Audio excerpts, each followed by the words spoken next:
نماز جو ہر مسلمان پر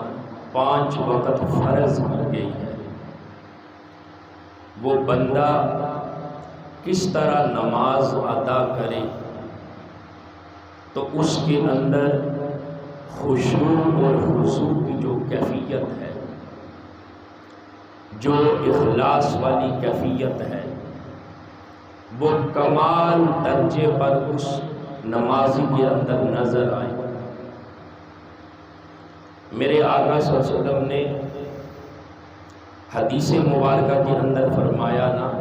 صلو کما رأیتمونی اصلی، اس طرح نماز پڑھو جس طرح مجھے نماز پڑھتا ہوا دیکھتے۔ تو نماز پڑھنے کا ایک ہی طریقہ ہے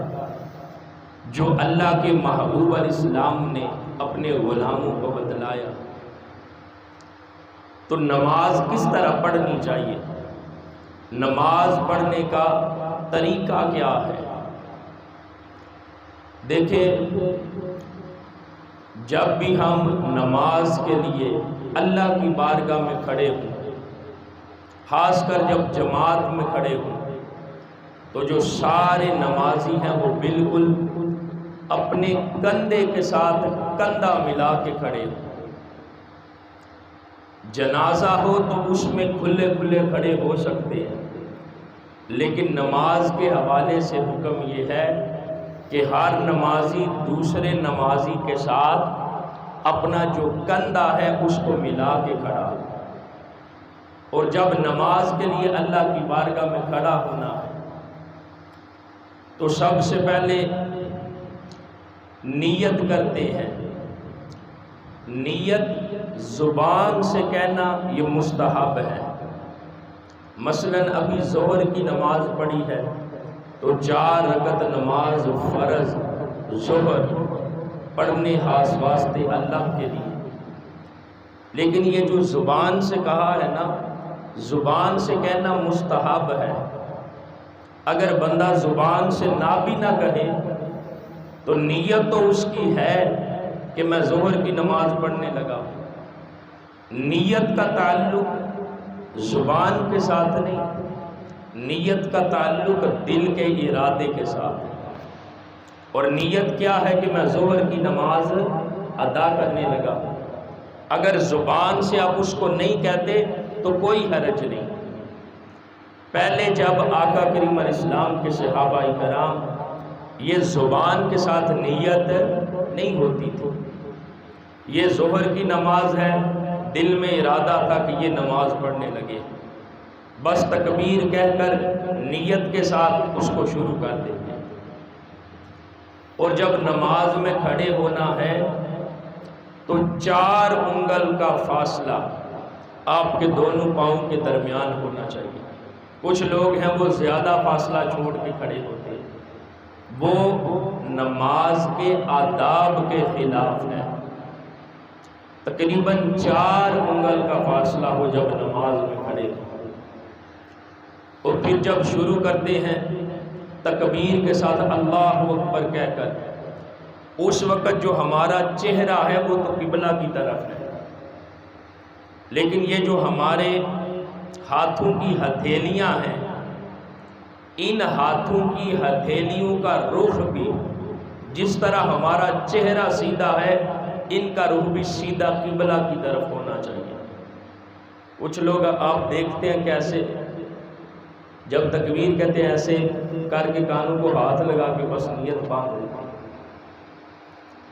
لیکن ہتھیلیوں کا رخ بھی قبلہ کی طرف ہو، بالکل سٹریٹ سیدھا، اور جو انگلیاں ہیں ان کا رخ سیدھا آسمانوں کی طرف ہو۔ اور پھر اللہ اکبر کہتے وقت یہ جو انگوٹھا ہے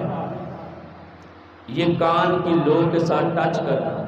اگر آپ کندھوں تک ہاتھ اٹھا کے تکبیر کہتے ہیں نا پھر بھی ہو جائے گی، لیکن سنت کیا ہے؟ کانوں کے ساتھ ہاتھ لگانا، یہ جو کانوں کی لو ہے نا اس پر ہاتھ لگانا، پھر اللہ اکبر کہہ کر ہاتھوں کو باندھ لیتے، اور ہاتھوں کو کس طرح باندھنا ہے؟ یہ جو انگوٹھا ہے اور چھوٹی انگلی،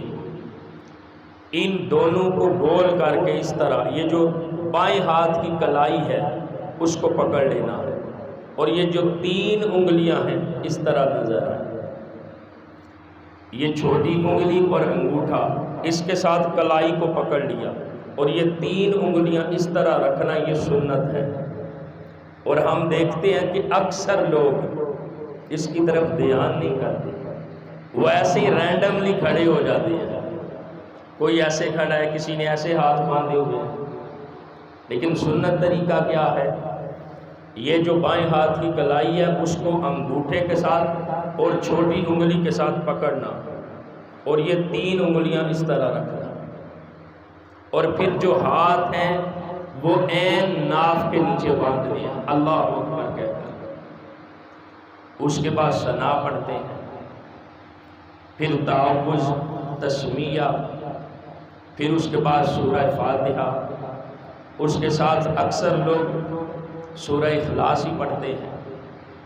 لیکن حکم کیا ہے قرات کا؟ کہ 3 چھوٹی آیتیں یا 1 بڑی آیت،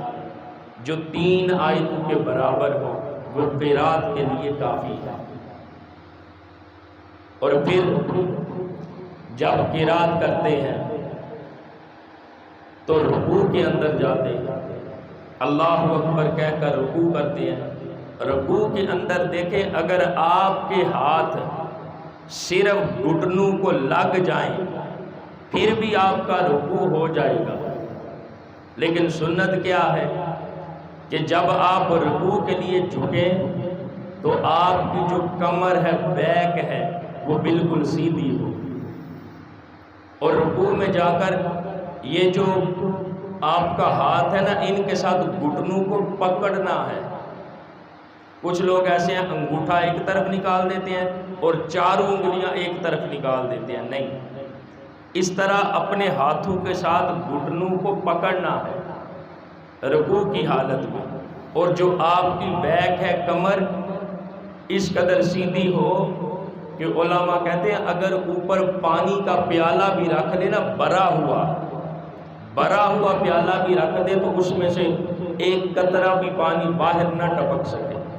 یعنی اس قدر اپنی کمر کو سیدھا رکھنا ہے رکوع کرتے ہوئے۔ اگر کوئی بندہ نہیں کر سکتا، دردوں کا شکار ہے، جسم میں درد ہے، تو صرف اس کے ہاتھ گھٹنوں تک پہنچ جائیں تو تب بھی رکوع ہو جائے گا۔ پھر اس کے بعد سمی اللہ لمن حمیدہ کہہ کے جب رکوع سے آپ کھڑے ہوتے ہیں تو کچھ لوگ سیدھا نہیں کھڑے ہوتے، جلدی سے وہ سجدے میں چلے جاتے ہیں۔ میرے آقا صلی اللہ علیہ وسلم نے ایک حدیث مبارکہ کے اندر آتا ہے، فرمایا جو بندہ رکوع و سجود صحیح نہیں کرتا وہ نماز کا چور ہے، نماز کے اندر وہ چوری کرتا ہے جو رکوع و سجود صحیح طرح سے نہیں کرتا۔ تو رکوع کے بعد بالکل سیدھا کھڑا ہونا ہے، جس کو جلسہ بولتے ہیں، سٹریٹ کھڑے ہونا ہے، اور ایک تسبیح کی مقدار کھڑے ہو کر پھر اللہ اکبر کہہ کر سجدے میں جانا۔ اور جب سجدے میں جاتے ہیں 7 اعضاء کا زمین پر لگنا، اس کا نام سجدہ ہے۔ پاؤں، آپ کے دونوں گھٹنے، آپ کے دونوں ہاتھ 6، اور یہ جو آپ کی پیشانی اور ناک کی ہڈی ہے، یہ دونوں کو ایک ہی گنتے ہیں چونکہ ہڈی ایک ہے۔ یہ 7 اعضاء کا زمین پر لگنا، اس کا نام سجدہ ہے۔ اور سجدے میں جاتے ہوئے سب سے پہلے پاؤں تو زمین پر ہے، پھر آپ کے گھٹنے زمین پر لگے، اس کے بعد آپ کے ہاتھ لگے، پھر آپ کی یہ پیشانی اور ناک لگے۔ اور جب سجدے سے اٹھنا ہے تو اس کا الٹ کرتے ہیں، یعنی جو سب سے آخر میں لگایا اس کو پہلے اٹھاتے ہیں، پھر جو سیکنڈ لاسٹ زمین پر لگائے ہیں وہ ہاتھ ہیں، ان کو اٹھاتے ہیں،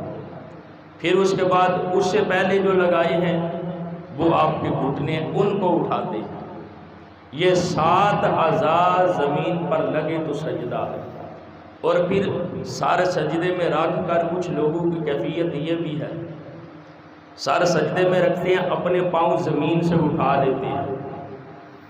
یا کم از کم صرف وہ انگوٹھا زمین پر لگا دیتے ہیں، حالانکہ سجدے کی حالت میں آپ کے پاؤں کی جو پانچوں انگلیاں ہیں ان سب کا جو پیٹ ہے وہ زمین پر لگا، پانچوں انگلیاں ان کا پیٹ زمین پر لگا، صرف لوگ انگوٹھا لگا دیتے ہیں، یا کچھ ایسے بھی ہیں جو پاؤں کو اوپر ہی اٹھا دیتے ہیں، لیکن یہ 7 اعضاء اس طرح زمین پر لگے ہوں تو پھر سجدہ ہوتا۔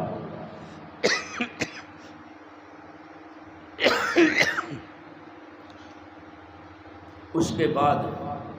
جب سر سجدے سے اٹھاتے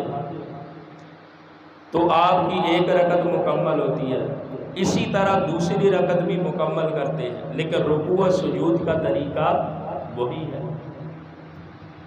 اب جب آپ قیام میں کھڑے تھے نا تو آپ کا فوکس، آپ کا دھیان جس جگہ پہ سجدہ کرنا ہو وہاں پر ہونا چاہیے۔ علماء بیان کرتے ہیں اگر اس طرح بندے کا فوکس اپنے سجدہ گاہ پر ہو، نظر سجدہ گاہ پر ہو، تو اس طرح جو وسوسے ہیں وہ کام آتے ہیں۔ اور جب آپ تشہد میں بیٹھتے ہیں تو جو آپ کی نظر ہے وہ آپ کی گود پر ہونی چاہیے، اگر نظر کو ادھر ادھر گھمائیں گے تو پھر بھی وہ وسوسے پیدا ہوں گے، اور اگر اپنی گود پر اپنی نظر کو جھکائے رکھیں گے، ایک تو نماز کا ادب ہے، نماز کے آداب میں سے ہے، اور دوسرا جو وسوسے ہیں وہ بھی کم آئیں گے۔ اس کے بعد تشہد کے اندر ہم نے التحیات للہ دروشی پڑھا، پھر اس کے بعد جب سلام پھیرنے کا وقت آتا ہے، سلام پھیرتے وقت جب دائیں جانب سلام پھیرتے ہیں تو آپ کے دائیں جانب جتنے نمازی بیٹھے ہیں ان پر، اور دائیں جانب جو فرشتہ ہے اس پر یہ ذہن میں نیت ہو کہ میں ان پر بھی سلام بھیج رہا ہوں۔ اسی طرح جب بائیں جانب سلام پھیرتے ہیں تو بائیں جانب سلام پھیرتے ہوئے جو بائیں جانب نمازی ہیں ان کی نیت ہو، بائیں جانب والے فرشتے کی نیت ہو۔ تو دوستان محترم، اس انداز میں جو بندہ یہ مومن ہے وہ اپنی نماز کو مکمل کرتا ہے۔ باقی جو ہمارا رمضان المبارک کا اصل موضوع ہے وہ ہے حقوق کے حوالے سے، کہ ہر ایک کے حقوق کیا ہے۔ یہ نماز کا، وضو کا، غسل کا یہ تھوڑا سا ٹچ اس لیے دیا تھا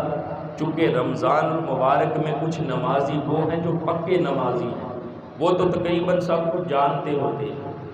لیکن کچھ لوگ ایسے ہوتے ہیں جو رمضان المبارک کے اندر ان کے چہرے نئے نظر آتے ہیں، اس لیے یہ جو بنیادی مسائل تھے ان کا ٹچ دینا تھوڑا سا ضروری